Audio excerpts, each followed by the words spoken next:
Sarah arrives at an old countryside house she inherited from an unknown relative. She unlocks the dusty front door. The house creaks as if waking up. She walks in, cobwebs, furniture covered with sheets, eerie silence. She finds a handwritten note on the kitchen table, "Don't go into the basement." She chuckles nervously, thinking it's a prank. Thunder rumbles outside as the lights flicker. She explores the living room, family portraits with eyes scratched out. A door at the hallways and creaks open by itself. She finds the basement door cracked slightly open. She closes it quickly and locks it, uneased but dismissive. That night, faint whispers wake her up. She grabs her phone flashlight and follows the sound. She peers down the stairs.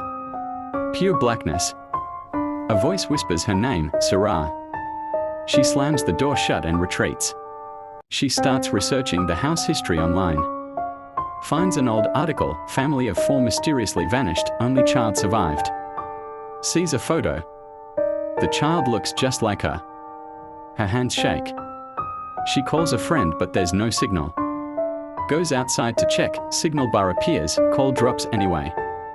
Back inside, she finds a trail of water leading from the bathroom. But everything in the bathroom is dry. She hears whispering again, from the walls. Presses her ear against the wall.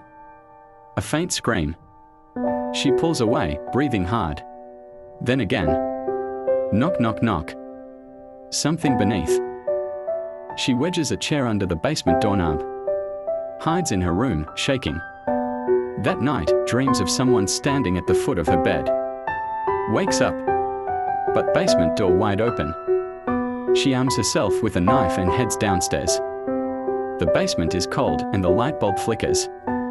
At the bottom step, she sees something scrawled in chalk, "Come home." She hears sobbing from the shadows. She turns around, the door slams shut. She uses her phone flashlight again. The room seems endless, like the walls moved. In the beam, she sees a child's toy, a spinning top. Suddenly, it spins on its own. She hears footsteps behind her. Turns around. Nothing. She finds a second room deeper in the basement. The door opens with a long creak. Inside, a dusty crib and torn wallpaper with tally marks. On the wall in crayon, she's still here. Sarah stepped closer to the crib. Something inside shifted. Blankets, rotted and grey, began to move. Breathing. She peeled one corner back, nothing. Empty. But warm. Suddenly, a hand grabbed her wrist. Small. Icy. Childlike. She screamed, pulled away, but the grip tightened. Out of the shadows, a face. Pale. Mouth too wide. Eyes hollow. The child whispered, "Help me." Then melted into the dark. Sarah stumbled back into the main room. Now, it looked different. The stairs were gone. Only walls surrounded her now. And from above, she heard her own voice whispering, "Come back." She ran. No direction. No exit. Just hallway after hallway, built of brick and bone. Every corner looked the same. Every breath felt borrowed. Behind her, footsteps. Bare, wet, dragging something heavy. She turned a corner and saw herself. A perfect mirror. Eyes bleeding. The mirror, Sarah whispered, "We never left." Then vanished. Lights blinked above. Fluorescent. Buzzing. She wasn't in a basement anymore. It looked like a hospital wing. But the beds were all cribs. One crib still rocked. Squeaking slow. Back and forth. She approached it. Inside, a stuffed rabbit with a key sewn into its belly. She took the key. The lights shut off. The crib screamed. She crawled beneath a bed. Something walked past, dragging chains. It paused. Sniffed the air. Then kept moving. When it passed, she crept out. In the hallway, a locked red door. The key trembled in her hand as she turned it. Behind the door, stairs. But not going up, only deeper. At the bottom, dirt. A room dug into the earth, lit by candlelight. On the wall, photos. All Sarah. All different ages. None she remembered taking. Voices whispered from behind the walls. She's remembering. She turned. A woman stood there, weeping blood. You left me. It was her mother.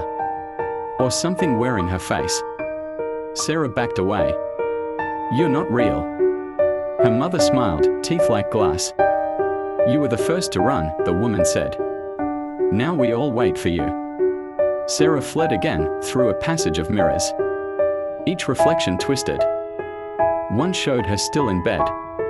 Another, her dead in the crib. She shattered one mirror with her fist. Blood smeared the glass. On the floor, shards arranged into words, she wants you to stay. A wind howled through the underground. In the pitch black, 100 eyes opened. She wasn't alone. They whispered together. Stay with us, Sarah. Forever. Sarah screamed, but no sound came out. The eyes blinked in rhythm, like a heartbeat. She turned and ran through the dark, guided only by memory and madness. Ahead, a dim light. A crack in the wall. She squeezed through.